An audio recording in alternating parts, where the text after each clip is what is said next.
When I was growing up in the late 90s and early 2000s, there was this new exciting band with cool cartoons that produced great music, shrouded in mysticism, and was one of my favourite bands at the time for sure. That band was Gorillaz, and much to my horror, I've realised that Gorillaz as a band are coming up on 25 years old. That is quite horrible to realise. But much to my joy, one of my long-time standing favourite bands have released their new album, Cracker Island. I've grown up loving both Gorillaz and Blur, and as a result have always admired the great and incredibly handsome the great and incredibly talented Damon Albarn. Don't worry, this isn't a Gorillaz vs Blur video, we've done that already. In this interview recently with Zane Lowe, Damon takes Zane round his studio tour, where pretty much every notable name in music you can think of has been to, jamming along with Damon and creating mounds upon mounds of unreleased music. It was interesting to see Damon's various work in the studio, and through seeing the insane collection of instruments, memories and art that has been produced in that place, it really clicked into place why Damon headlines a band like Gorillaz, which is often seen as sort of the ultimate collaboration project. I'd really recommend watching this interview, as it's a great insight into where Damon is at now with his life, alongside a great trip down memory lane, and for me I think really highlights how Damon Albarn is likely to go down as one of the greatest musicians that emerged from the 90s. With regards to the new album Cracker Island, the video projects many of the voices of those who feature on the album, with established artists such as Stevie Nicks giving their 2 cents on the project, in between Damon touring Zayn round his lair. But just how good is Cracker Island? Well,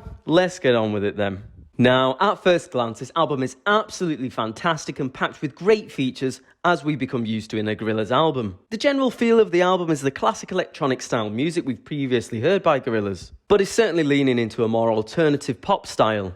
As a result, the album's a lot more cohesive and enjoyable as a listening experience, albeit a little heavy on the techno side of things, but it's pretty much what you'd expect from a Gorillaz album. Cracker Island as the opening track was a fantastic choice, providing us with the title track of the album and really preparing you for what's to come. The monotone stating of lyrics by Damon contrasting with Thundercat's floating voice really pairs well, and demonstrates the overall general feeling and groove of the album, and is a song I've had on repeat. Admittingly, I was embarrassed to realise I'd been singing "They Taught Themselves to Fear Cold," when the words are actually "They Taught Themselves to Be a Cult." But as always, I'm trying to be honest, and I'll let the side down there. Oil offers a stranger, rougher tone, but overall one that I enjoyed. And the distorted Stevie Nicks vocals bring about a great sense of familiarity, but with a sense of intrigue due to the varying vocal layer tones that seem to be pumped into production. And it's always great to see Gorillaz collaborate with other legends. The Tired Influencer and Silent Running offer more laid-back beat-heavy tracks that rely on a more big sway on which the lyrics are delivered, and both serve a great purpose to the track list, and are songs I can easily enjoy at any time.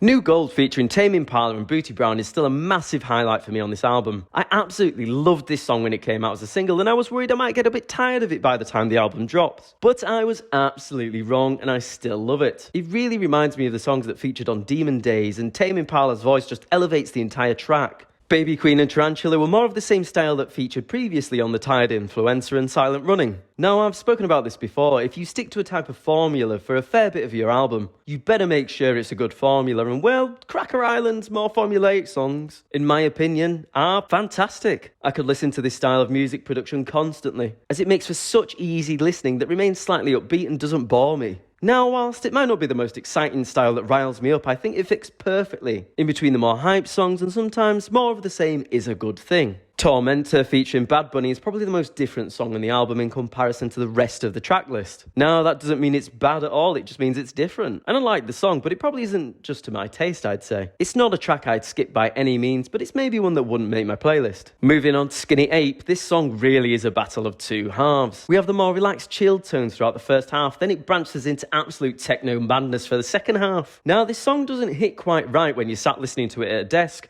or you're just walking about, and borderline feels like prime 2010 Skrillex. But I'd imagine this song would be absolutely fantastic at a live show, with lights buzzing round and energy flowing throughout. So I'd assume it's just more of an experiential performance issue that's likely meant to be experienced live and towards the end of a set. The final song of Possession Island featuring Beck was a really great way to end the album. The introduction of piano alongside some percussion, wind instruments and guitars really brought this fresh feeling, stepping outside of the heavy techno aspects of the previous songs on the album, and it felt like what I'd call an organic ending to the album. And it did feel like a goodbye to Cracker Island as you fly away, leaving the strange visit to the cult. Now, overall, I think this album really is top tier and is certainly going to be sitting as one of my favourite Gorillaz albums. I don't want to say where it sits in my ranking too prematurely, as I feel I need time to properly digest this album a bit more. But just putting my neck on the line, I enjoyed this album as much as I enjoy listening to Demon Days, which is my favourite Gorillaz album. Now, immediately, I've been listening to Demon Days since it came out, when I used to walk around the house with my portable CD player, which some of you might not remember. So I'm very used to that album, and I'd probably still say it's better than Cracker Island. But in terms of listening enjoyment and the extent to how excited I felt in the build-up to this album, combined with my enjoyment even on my third or fourth listen, I haven't enjoyed any of Gorillaz' albums this much since Demon Days. And well, I think that's only a good thing, I'd say. I think the features work incredibly well and aren't too overbearing. The flow of the album is exactly to my taste, and the album sounds kind of what you'd be want to hearing from Gorillaz, without them straying too far into an experimental side of things that just puts you off a bit. Now, what I would say is there is a heavy reliance on the techno aspect of Gorillaz songs, which we've come to love, which to me isn't a bad thing, but I could easily see it not being to some people's tastes. For me, the fact there's a clear formula to 4 or 5 songs on this album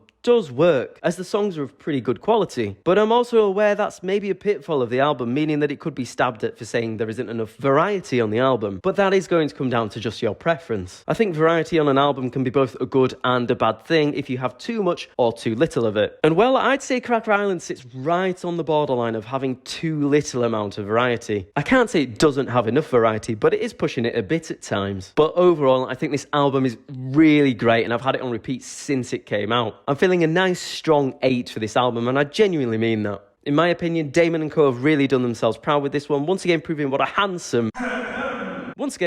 talented bunch they are, and I hope everyone else is enjoying this album as much as I. So do let me know in the comments. As always, feel free to like and subscribe if you're new here. And on that note, I think I'll say ta-ra for now, and I'll see you later.